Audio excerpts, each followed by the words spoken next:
this was inspirational, Anne, wasn't it? Where this has ended up. Well, it was your inspiration.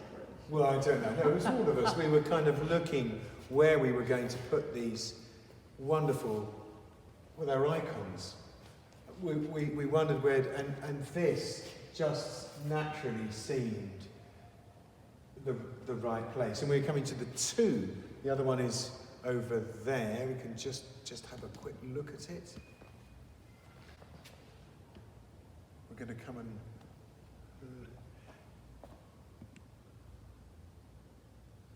we come back to this. Anne, tell us about this wonderful painting. Well, here is Jesus' shroud.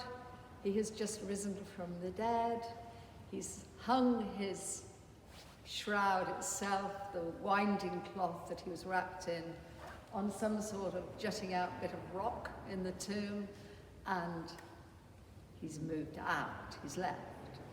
And my idea with this was to actually have an imprint, not as in the Turin shroud of the body of Christ, but an imprint of the thoughts of Christ. So I actually used some text, some words, which came from Psalm 139, which are very much about feeling that God made one, that God made everything about one, that the whole of one's being and one's life belongs to God and was fashioned, the Word was in the beginning with God. So Christ, who was at the very beginning before the world began. So that was my real reason for using that text, and as if it had, Christ might have recited it to himself in some of his worst times or his most vulnerable times. So I had those thoughts imprinted, and if you look very closely at this, then you'll see that there is still, the words are still on it. Let's have a look. Yes. It was you that made me, you fashioned me in my mother's womb. Yeah. It's that one. It's a beautiful, beautiful song. And how lovely it kind of cascades down from the word preached down. Yeah. I mean, it's perfect. It's isn't perfect. It? It's Tell us perfect. about this other. I mean, can I just say one more thing? Please do. Because this is the second version of a shroud that I've painted. The first one was that without this darkness. And so for this painting, which I made for this church, I actually decided that there would be a kind of cloak of darkness that's almost like a protector. So it brought me into a new way of thinking about it and thinking about this death. And that death itself, this protective shawl of death, of night overcoming day, for Jesus was release. It was a comforter. It wasn't, it released him from pain. So that was a complete new take on it, which came about through the painting of the thing the second time. It was impossible to paint a painting twice. And of course, you can't have light without the darkness, or darkness without the light. No.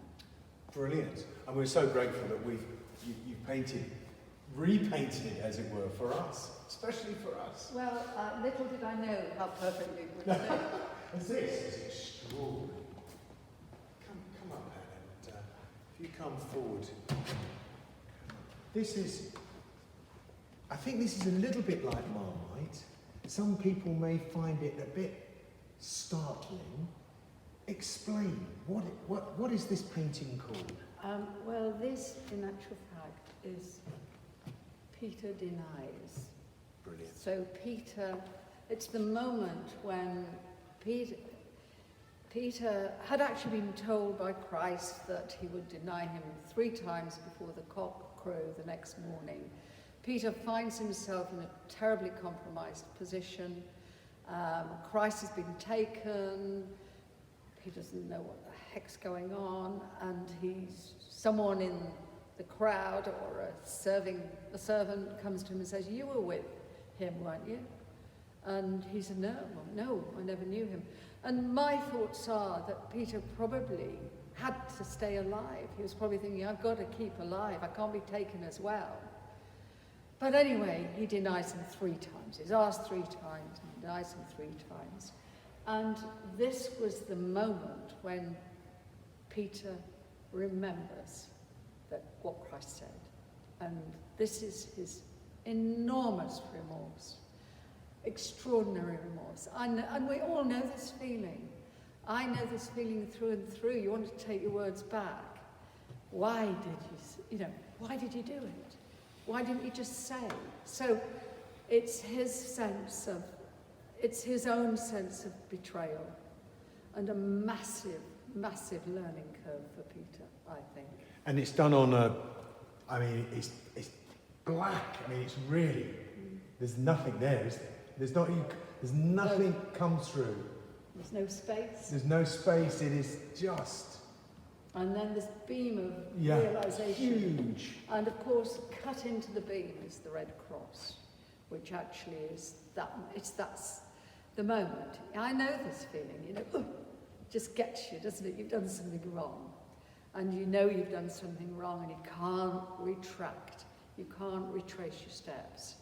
And of course, when Peter gets it wrong, preceding this, he says, Jesus, this can't happen to you. Yeah. This is, Jesus says, get behind me, Satan. And he says, take up take up thy cross and follow me. Yes. If you want to be a follower, take up. And there we are, there it is, start reality. And thank you, that's an extraordinary painting. And again, what a wonderful position by the word. It's perfect, isn't it? Yeah. And on that column too, because the column reaches up. Yeah. Reaches up.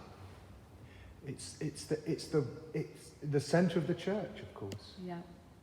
On this rock I build my church, Peter.